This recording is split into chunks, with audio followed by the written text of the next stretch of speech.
بسم اللہ الرحمن الرحیم۔ تجارت کریں یا ملازمت۔ ایک دفعہ مدینے میں ریت کا طوفان آ گیا۔ لوگ حیران پریشان گھروں سے باہر نکل آئے۔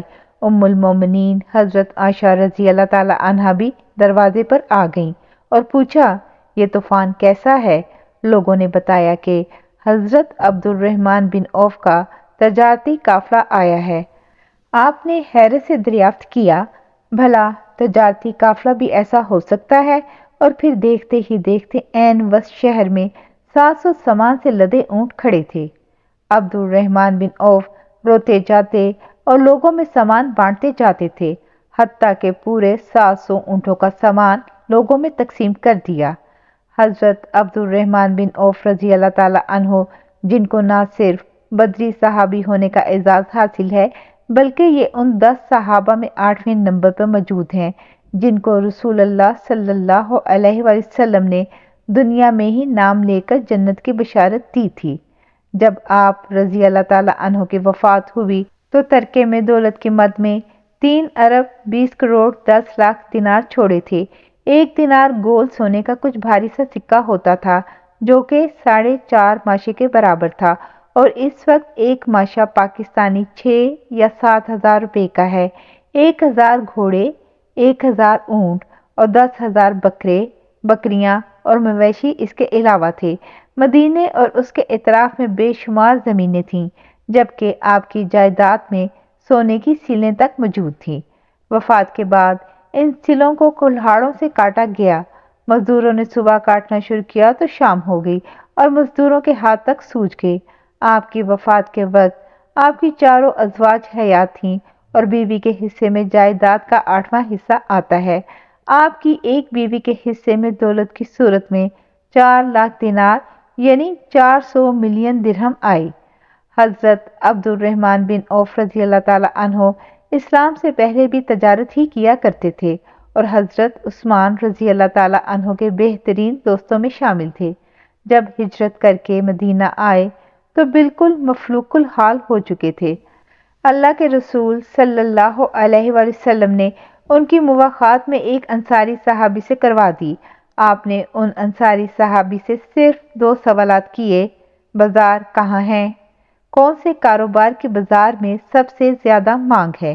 اس کے بعد سے عبد الرحمن بن عوف نے جانوروں کے گلوں میں باندھنے والی گھنٹیوں کا کام شروع کر دیا اور دیکھتے ہی دیکھتے کچھ عرصے میں مارکیٹ سے یہودیوں کی اجارہ داری اور قبضہ ختم کروا دیا۔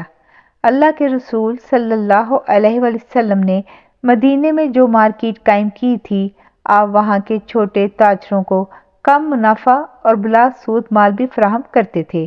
آپ جو کماتے اس کے 2 حصے کر دیتے تھے۔ ایک دفعہ 8000 دینار کمائے تو 4000 اللہ کے نبی صلی اللہ علیہ وآلہ وسلم کی خدمت میں پیش کر دیے۔ آپ صلی اللہ علیہ وآلہ وسلم نے پوچھا، گھر پر کیا چھوڑا؟ فرمایا، اتنا ہی ہے جتنا لے کر آیا ہوں۔ آپ صلی اللہ علیہ وآلہ وسلم نے دعا فرمائی، اے اللہ، عبد الرحمن جو رحمان کا تاجر ہے، اس کے دونوں مالوں میں جو یہاں لے کر آیا ہے اور جو گھر پر چھوڑ کر آیا ہے اس میں برکت عطا فرما۔ عبد الرحمن فرماتے ہیں کہ اس کے بعد سے میں مٹی کو بھی ہاتھ لگاتا تھا تو وہ سونا بن جاتی تھی۔ ایک دفعہ مدینے میں ریت کا طوفان آ گیا۔ لوگ حیران پریشان گھروں سے باہر نکل آئے۔ ام المومنین حضرت عائشہ رضی اللہ تعالی عنہ بھی دروازے پر آ گئیں اور پوچھا، یہ طوفان کیسا ہے؟ لوگوں نے بتایا کہ عبد الرحمن بن عوف کا تجارتی قافلہ آیا ہے۔ آپ نے حیرت سے دریافت کیا، بھلا تجارتی قافلہ بھی ایسا ہو سکتا ہے؟ اور پھر دیکھتے ہی دیکھتے عین وسط شہر میں 700 سامان سے لدے اونٹ کھڑے تھے۔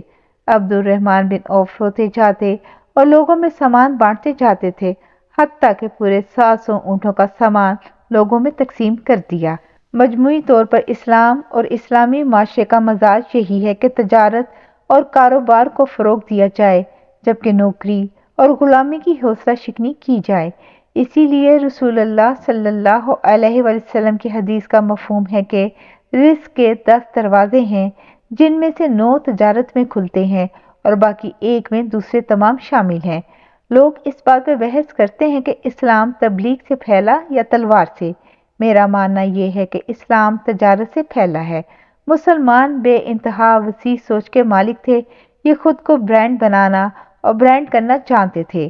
مسلمانوں نے خود کو کبھی بھی مکہ، مدینہ یا عرب تک محدود نہیں کیا، یہ ایران، عراق اور ہندوستان سے ہوتے ہوئے جزائر غرائب الہند تک پہنچ جاتے تھے اور اپنا برانڈ ساری دنیا میں متعارف کرواتے تھے۔ ان کے برانڈ کا نام اسلام تھا، مقصد اسلام ہوتا تھا اور نتیجے میں پیسہ بھی ملتا تھا۔ یہ کپڑے میں نقص اور عیب بتا کر بیچتے تھے۔ یہ بارش کے بعد گاہک کو بتاتے تھے کہ بارش کی وجہ سے گندم گیلی ہو گئی ہے، اس لیے ہم اس کو اس کی اصل قیمت سے کم پر بیچیں گے۔ یہ معمولی فائدے پر بھی گاہک کو اچھی چیز بیچ دیتے تھے اور بیچا ہوا مال واپس بھی لیتے تھے اور تبدیل بھی کرتے تھے۔ بہرحال ہمارے گھروں اور تعلیمی اداروں میں اس بات کی اشد ضرورت ہے کہ نوکری اور غلامی کی بجائے کاروباری ذہن اور تجارتی مزاج پروان چڑھایا جائے تاکہ ہمارے بچے دولت کے خوف اور پیسے کی جکڑ بندیوں سے باہر نکل کر بھی کچھ سوچ سکیں۔ اللہ پاک آپ کو آسانیاں عطا فرمائے اور آسانیاں تقسیم کرنے کا شرف عطا فرمائے۔ آمین یا رب العالمین۔ جزاک اللہ خیر۔